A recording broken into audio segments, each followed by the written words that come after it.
Kasus pembunuhan Nasruddin Zulkarnain yang melibatkan nama Antasari Azhar sebagai salah seorang tersangka hingga kini masih dalam penyidikan polisi.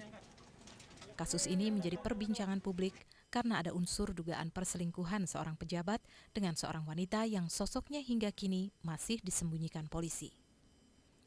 Rani Juliani, mantan kedi sebuah padang golf di kawasan Tangerang ini, sejak kematian Nasruddin Zulkarnain pada pertengahan Maret lalu, meminta perlindungan polisi dalam kapasitasnya sebagai saksi. Kediaman Rani, yang belakangan diketahui sebagai istri ketiga Nasruddin yang dinikahi secara siri di Jalan Kampung Kosong Panunggangan Pinang, Kota Tangerang, hingga kini juga tampak sepi. Tetangga di sekitar rumah Rani mengaku keluarga Rani tak banyak bersosialisasi dengan lingkungan sekitarnya.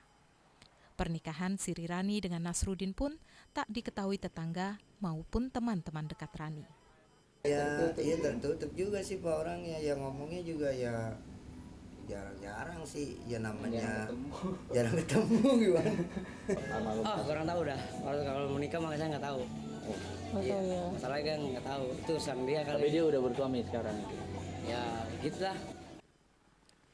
Di mata teman-temannya, Rani yang sebelumnya dikenal sebagai sosok yang terbuka, sejak menjadi kedi berubah menjadi tertutup. Sosok Rani sebagai istri siri Nasruddin juga tidak diketahui oleh supir pribadi Nasruddin yang sempat satu mobil dengan Rani sebelum terjadinya penembakan terhadap Direktur PT Raja Wali Putra Banjaran tersebut. Sore-sore sekitar jam 5 sore, nah tiba-tiba jam 8 itu saya dipanggil untuk ke lobi, terus tiba di situ udah ada itu perempuan itu, saya sebenarnya nggak kenal itu, nggak kenal ya, jadi duduk di samping saya di depan, nganter ke rumahnya di belakang Tipiko. Nah sekitar dia di sana jam 8 dari Karawaci, kurang lebih jam 10 malam baru keluar. Itu pulangnya itu dia bilang begini, Parmen itu anak angkat saya. Kata Pak Ju.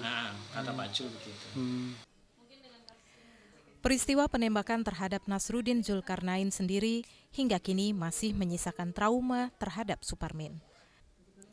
Dari Tangerang, Banten, Fahrul Roji, Metro TV. Salah satu rumah sehat PKK yang segera dibangun yakni Rumah Sehat PKK RW 6 Kelurahan Pulo Kebayoran Baru, Jakarta Selatan. Wali Kota Jakarta Selatan Syahrul Effendi berkesempatan meletakkan batu pertama pembangunan rumah sehat ini pada Jumat pekan lalu. Peletakan batu pertama ini disaksikan sejumlah anggota Muspida, koordinator tim penggerak PKK Jakarta Selatan serta pihak swasta yang membantu pembangunan rumah sehat ini.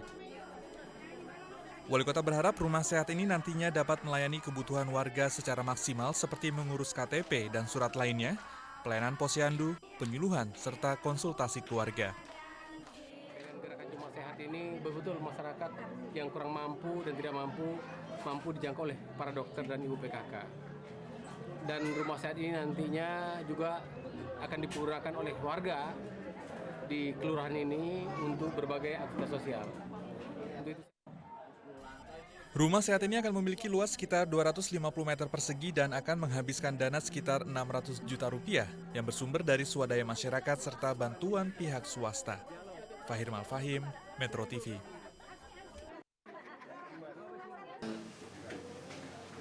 Rencana pemerintah ini diungkapkan Wali Kota Bekasi dalam sebuah pertemuan dengan para pemulung. Rencananya rumah yang diberikan secara cuma-cuma ini akan dibangun di kawasan TPST Bantar Gebang. Beberapa pemulung menyambut gembira mendengarnya. Karena ini artinya sebentar lagi mereka akan keluar dari rumah-rumah kecil yang terbuat dari plastik dan kayu yang selama ini menjadi tempat tinggal mereka. Namun, sebagian pemulung nampak tak begitu senang mendengarnya. Mereka tetap saja tak bisa memiliki rumah tinggal ini. Karena nantinya rumah ini bukan berstatus sebagai hak milik, namun sebagai hak tinggal saja. Hal inilah yang masih memberatkan para pemulung. Sebenarnya mereka ingin mempunyai tempat tinggal yang layak, namun apa daya, mereka tak mampu untuk membelinya. Ya kalau ada sih senang-senang saja. Iya, biarpun katanya warga sini seperti mudik ya. Ya tapi kan pemukiman itu tuh bukan mutlak kita, mutlak pemerintah. Sementara ya. Jadi sementara kan cuma kita nggak duduk di tempatnya itu. Jangan sampai. Pada tahap awal, di TPST ini akan dibangun 100 buah rumah. Rencananya bangunan ini akan dibangun di atas lahan seluas 1,2 hektar. Nilai dari satu unit rumah sekitar 12 juta rupiah. Pada tahap awal, hanya 100 pemulung yang akan mendapatkan rumah. Dan terlebih dahulu, mereka akan diseleksi oleh ketua RT setempat. Para pemulung berharap penilaian dilakukan seobjektif mungkin untuk menghindari kecemburuan bagi pemulung yang tak mendapatkan rumah tinggal. Dari Bekasi, Laude Yohanes, Metro TV.